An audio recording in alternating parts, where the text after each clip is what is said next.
Sup everyone, welcome back to another video. And yes, of course, today we're talking about Furina. I know I don't upload very often nowadays, but there's really not that much to talk about apart from a new Archon just hitting the server. Now, I know you guys already know this, but let's just get this out of the way first. Furina is broken. She is so damn broken, not only at C0, but also at C2. And I'm sure this is not the first time, and it's not going to be the last time you guys hear about this. So let's break this down and talk about it. Starting from C0. For those who are on the sidelines, for those who are like, oh, Furina, like whatever, Hydro Archon, I already got plenty of units to play with, don't need her. But just think about this for a second, right? I know right now some people might have this line of thought. Something like, oh well, Furina, right? She's going to be amazing with fontaine characters, and to a certain degree, she's going to work with maybe some future characters, but really, I can't see her bringing much benefits to the teams that I want to play with. So to be honest, I'm probably going to skip her. But just think about this for a second. Like, let's just lay out what this character does, right? First and foremost, she has both of the light and dark elements. Yes, I call them light and dark. It's like Uja, Numa, or something like that. But as a fontaine character, she can access both of them. And also, she's the first character that we have that not only summons units to fight for her, and that's going to be a very important detail. We're going to talk about that a little later. But also at the same time, she switches forms, which gives her a different effective summon unit. She has her offensive side and she has her healing side. And remember, I always mention, what is the most valuable thing a character can bring to the game right now, right? With 4 slots, that's it, no more. 4 slots. The most important thing nowadays is the consolidation of slots, of roles, of utility features. So let's just lay out what Furina is capable of doing. She can heal, although it's not that impressive of heal, I do agree. She can buff your teammates' damage, which is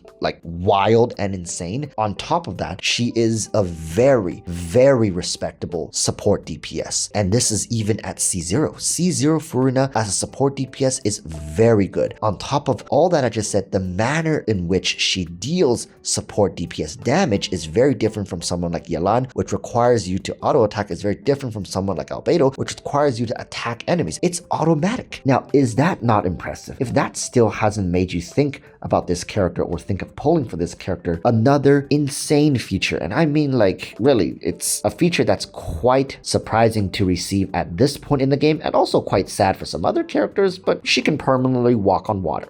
Just throwing that out there. Of course, the Hydro Archon can walk on water. She is basically waifu Jesus, right? Like, come on, people. And this is all at the low cost of C0 R0. You don't need her weapon, don't need her constellation, you get all of this. So on top of this, what more can we expect from an Archon? I know a lot of people say, well, Walrus, I don't think she's of Archon level, right? Like I don't see the uniqueness of this character. I don't really buy it. Now, okay, if you don't feel like Furina is worthy of an Archon slot, I understand, right? Like, it's not like she comes into your life and she completely uproots your belief.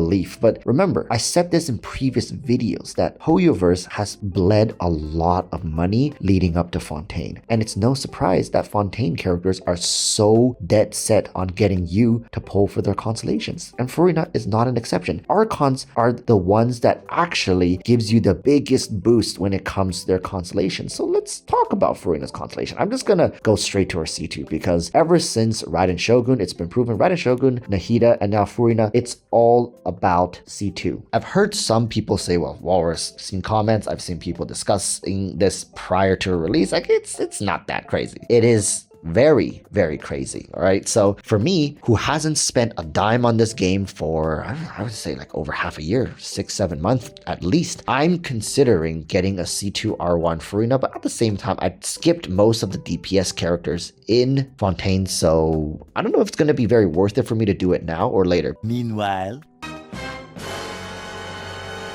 but for you guys, if you guys have pulled Fontaine carries, understand this. Like, I can wholeheartedly say this. Furina C2 is currently the most overloaded stat-wise we have available to us. Her C2 essentially, right, if you paired your stats correctly for your main carries, think about it like this. Imagine giving all of your carries a boost similar to a C2 Raiden Shogun, if that makes any sense, right? Like, imagine the boost from a C0 to C2 Raiden, but you can give that type of boost to everyone on your team. But I know people are going to say, but Walrus, it's not the same, right? Like, it's not that straightforward. And at the same time, I don't feel like you're making much sense. The boost is not that big. Well, yes, on paper, if you just look at it from what you currently have right now, the boost is not that significant. But if you alter some of the stats from your artifact around, you will quickly see that damage boost, such as elemental damage boost, is not as useful when you have a C2 Furina on your team. What am I talking about, right? People are like, Walrus, please make some sense. Okay, think about it like this. Let's say if you have a Hutao, right? You run HP Sands and you run Pyro Goblet. What C2 Furina could allow you to do is, instead of running a Pyro Goblet, you run another HP Goblet paired with Furina C2, and suddenly you'll get a huge damage boost. It's the same for a lot of these different carries, and of course, Furina's damage boost can work with a ton of characters. Doesn't matter if you're scaling off of attack, it doesn't matter if you're scaling off of HP, defense, whatever the hell. Anything works. This is what makes this Constellation really scary. It's like getting 3 additional HP artifacts just slapped onto Furina. Like, just imagine how insane of a stat boost that is. And one thing people don't seem to understand is how much burden this alleviates you from going to have to farm future artifacts. People don't talk about this nearly enough. What about your time investment? What about your resource investment? What, like the resin investment? Imagine being able to slit and pick between pyro elemental goblets or straight up stat scaling goblets. How insane is that? Like, am I the only one who thinks that's crazy to think? Hey, look, I can farm for day and night, months for the perfect elemental goblet, or hey, I can just pull C2 Furina and run a stat boost goblet as well. Both of them work. I can go for both of these right now. And in fact, the stat boost goblet with the C2 Furina can even perform better, right? Because you're not overstacking stats. Am I crazy in thinking about this? The amount of boost you're getting from this one Constellation for all damage units are insane. And it's not just your on-field carry. Remember, let's say if your team has Yelan in it, it has a carry in it, and it has Furina in it, Yelan gets it too, right? It's not just exclusive to one character. It's absolutely bonkers. So yes, C0 Furina is amazing, but C2 Furina, it is out of this world. I have never seen a character whose stat is so insane. Think about it. It's the first time we are getting a dedicated damage boost Archon support, right? Raiden Shogun was more of an on-field carry when she gets C2. Nahida is more of an elemental reaction support character, and Zhongli is a defensive character, Venti is a CC unit. Furina, it is the first damage boost support Archon, and it is out of this world, I'm telling you guys. For those who have pulled Fontaine hyper carries or carries in general, getting a C2 Furina, you're immediately going to see her effect and you will not regret it. I'm telling you right now, she is great for the overworld, she's great for stat boosting, she is great for every piece of content in the game. And on top of all that, there's the features I talked about earlier that you get at C0. And yes, I do sound like somebody who's just licking Furina's boots, but who wouldn't want to lick Furina's boots if they had the opportunity? So allow me to summarize this. We'll talk about this more in future videos. This is not going to be the only Furina video. This is just the first one. I'm telling you guys right now, this character is insane. But for those who think, well, C0 seems more than enough, I don't need this much power in my team comps, I have other ways I can stack Furina, use Viridescent set and get enough boost as it is, so I don't really need this kind of damage boost. I got Yelan, I got Viridescent set, I'm good. But just one last thing, C2 Furina stacks with all of that. Yes, her damage boost stacks with Yelan's damage boost, stacks with Viridescence, stacks with Kazuha's elemental damage bonus, it stacks with everything. So just keep that in mind when you want to write this character off. But I think that's enough bootlicking for today. Thank you guys for always supporting the content, and I